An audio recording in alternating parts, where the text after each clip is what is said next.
जानते हैं, एक ट्रेडर की जो असली लड़ाई होती है ना, वो मार्केट से नहीं होती, वो होती है खुद के दिमाग से। ये किसी स्ट्रैटेजी या टेक्निकल एनालिसिस से कहीं ज्यादा एक साइकोलॉजिकल सफर है। आज हम इसी सफर को समझने की कोशिश करेंगे कि कैसे एक इंसान हजारों गलतियों के बाद एक प्रोफेशनल ट्रेडर में बदलता है। ये लाइन ही इस पूरी कहानी का निचोड़ है। देखिए, प्रोफेशनल बनने का रास्ता जीत से नहीं बनता, ये बनता है हजारों बार हारने और फिर उस हार को सहने की हिम्मत से। ये सिर्फ कोई कड़वा सच नहीं है, बल्कि इस सफर में एंट्री के लिए ये पहली शर्त है। तो चलिए देखते हैं कि ये ट्रांसफॉर्मेशन किन 5 पड़ावों से होकर गुजरता है। पहले हजारों बार फेल होना, फिर अपनी उम्मीदों को ही खत्म कर देना, उसके बाद अपने एक्शंस पर कंट्रोल पाना, फिर एक मैकेनिकल ट्रेडर बनना और सबसे जरूरी आखिर तक लड़ते रहना। तो ये सफर शुरू होता है इसके सबसे दर्दनाक पड़ाव से। ये एक ऐसी भट्टी है जिसमें हर नए ट्रेडर को जलना ही पड़ता है, और यहाँ मिलती है सिर्फ लगातार कभी ना खत्म होने वाली नाकामी। और सुनिए, यहाँ बात 10, 20 या 100 बार फेल होने की नहीं हो रही है। हमारे सोर्स मटेरियल के मुताबिक ये गिनती हजारों में जाती है, और ये नाकामी सिर्फ पैसों की नहीं होती। ये नाकामी हर लेवल पर होती है, गलत ट्रेड्स में, अपनी ही उम्मीदों में और खुद से किए गए वादों में। एक ट्रेडर हजारों बार आईने में देखकर खुद को कोसता है, लेकिन इन सब के बावजूद अंदर एक आग जलती रहती है जो कहती है, एक बार और कोशिश करते हैं। और बस यही आग उसे मैदान छोड़ने नहीं देती। जब दर्द और निराशा अपनी सारी हदें पार कर जाते हैं, तब आता है दूसरा पड़ाव, और यही इस कहानी का सबसे बड़ा टर्निंग पॉइंट है। यहाँ वैराग्य का जन्म होता है। इसको ऐसे समझिए, जैसे शरीर के एक ही हिस्से पर बार बार चोट लगे तो कुछ समय बाद वो जगह सुन्न पड़ जाती है ना? ठीक वैसे ही हजारों बार फेल होने के बाद ट्रेडर का दिमाग नतीजों के दर्द से सुन्न हो जाता है। मतलब प्रॉफिट की खुशी और लॉस के गम, इन दोनों से ही उसे कोई फर्क नहीं पड़ता। वो इमोशनल लेस हो जाता है। ये बदलाव देखिए कितना गहरा है। एक तरफ है बिगनर जो उम्मीद, डर और लालच की भावनाओं के जाल में फंसा हुआ है, और दूसरी तरफ है एक मैच्योर ट्रेडर जो पूरी तरह से भावनाहीन हो चुका है। उसे न तो ट्रेड के सही होने की उम्मीद है और न ही गलत होने का डर। यही है इमोशनल डिटैचमेंट। हमारा सोर्स इस स्टेज को मैच्योर्ड स्टूडेंट ट्रेडर कहता है। ये वो ट्रेडर है जो अब नतीजों से ऊपर उठ चुका है और सिर्फ प्रोसेस पर फोकस करने के लिए तैयार है। ये प्रोफेशनल बनने से ठीक पहले का पड़ाव है। अब शुरू होता है तीसरा पड़ाव।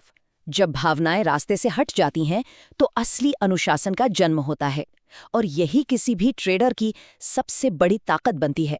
देखिए, एक नए ट्रेडर की उंगलियां ना बेलगाम घोड़ों की तरह होती हैं, जो भावनाओं में बहकर कहीं भी क्लिक करती हैं और गलतियों पर गलतियां दोहराती हैं। लेकिन जब भावनाएं काबू में आ जाती हैं, तब ट्रेडर उन घोड़ों पर लगाम कस लेता है, और सबसे बड़ी बात, वो पुरानी गलतियों को दोहराना बंद कर देता है। और इसी अनुशासन से वो सबसे बड़ा सबक सीखता है कि no trading is also trading. मतलब ट्रेड न करना भी ट्रेडिंग का ही हिस्सा है। उसे समझ आ जाता है कि हर मौके पर कूदना जरूरी नहीं। वो ओवर ट्रेडिंग से बचता है और बड़े धैर्य के साथ सही मौके का इंतजार करता है। और इस अनुशासन का असर सीधे अकाउंट बैलेंस पर दिखाई देता है। पहले जो अकाउंट बेतहाशा ऊपर नीचे होता रहता था, अब वो धीरे धीरे लेकिन लगातार बढ़ने लगता है। ये ग्रोथ तेज नहीं होती, पर ये स्थिर होती है, और यही प्रोफेशनलिज्म की असली निशानी है। अनुशासन के कुछ महीनों के बाद ट्रेडर अपने सफर के सबसे अहम चौथे पड़ाव पर पहुंचता है। वो अब एक इमोशनल इंसान नहीं, बल्कि एक मैकेनिकल ट्रेडर बन चुका है। एक प्रोफेशनल का हर एक्शन नियमों पर आधारित होता है, भावनाओं पर नहीं। उसे फोमो यानी कोई मौका छूट जाने का डर नहीं सताता। हर ट्रेड में पोजीशन साइजिंग और रिस्क रिवॉर्ड का हिसाब एकदम पक्का होता है। ट्रेडिंग अब कोई कला नहीं, बल्कि विज्ञान बन जाती है, जो चार्ट पर लेवल टू लेवल एक्सिक्यूट की जाती है। और इसी मैकेनिकल अप्रोच से रातों रात अमीर बनने जैसी अवास्तविक उम्मीदें खत्म हो जाती हैं। उनकी जगह एक वास्तविक उम्मीद ले लेती है, लंबे समय में धीरे धीरे पैसा बनाने की। और नतीजा, बैंक अकाउंट का ग्राफ लगातार ऊपर की तरफ बढ़ता रहता है। और अब आते हैं इन सभी पड़ावों के मूल मंत्र पर, जो इस सफर का 5वां और आखिरी हिस्सा है, सर्वाइवल, यानी मार्केट में टिके रहने की कला। एक बात तो साफ है, ये पूरी यात्रा अंदर की है। ये एक इंटरनल जर्नी है। इसमें कितना समय लगेगा, ये किसी और पर नहीं, बल्कि सिर्फ ट्रेडर के अपने एटीट्यूड और उसके व्यवहार पर निर्भर करता है। कोई इसे जल्दी सीख जाता है तो किसी को सालों लग जाते हैं। एक प्रोफेशनल बनने के लिए सबसे पहले मार्केट में और अपनी निजी परिस्थितियों में सर्वाइव करना सीखना होगा। जब तक कोई गेम में बना रहेगा तभी तक तो जीतने का मौका रहेगा, है ना? सर्वाइवल ही वो चाबी है जो इस मुश्किल प्रक्रिया को जारी रखने की ताकत देती है। तो इन सब पड़ावों को समझने के बाद सवाल वही खड़ा है, शेयर बाजार में आखिर जीतता कौन है? वो जिसके पास सबसे अच्छी स्ट्रैटेजी है या फिर वो जो सबसे ज्यादा स्मार्ट है? सोर्स का जवाब एकदम साफ है, नहीं। जीतेगा वो नहीं जो सबसे तेज है, बल्कि वो जो आखिर तक लड़ता रहता है।